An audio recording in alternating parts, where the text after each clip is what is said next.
Hi అండి. సప్త శనివార వ్రతం రెండవ వారం పూజ అయితే విజయవంతంగా పూర్తయింది. అయితే నేను మీకు ఇక్కడ నాకు తెలిసిన కథ ఒకటి చెప్తాను.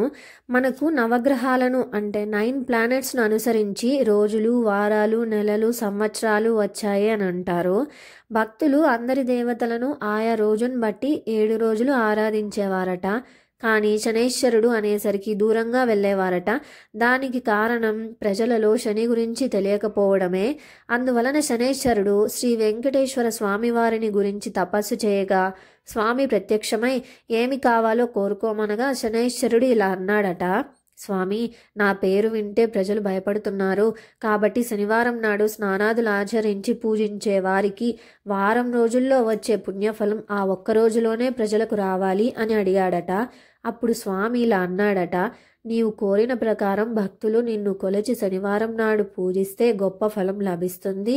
శనివారంలో నేను కలిసి ఉంటాను. ఎవరైతే భక్తి ప్రపత్తులతో శనివార వ్రతాన్ని ఆచరిస్తారో వారికి నీవు ఇచ్చిన పుణ్యఫలంతో పాటు నేను వారికి సంపూర్ణ పుణ్యధర్మ ఫలాన్ని ప్రసాదిస్తాను అని స్వామివారు శనైశ్వరునికి అభయం ఇచ్చారు అని వేదాలు చెబుతున్నాయి.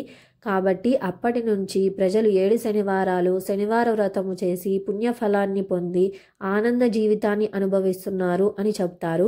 ఓం నమో వెంకటేశ.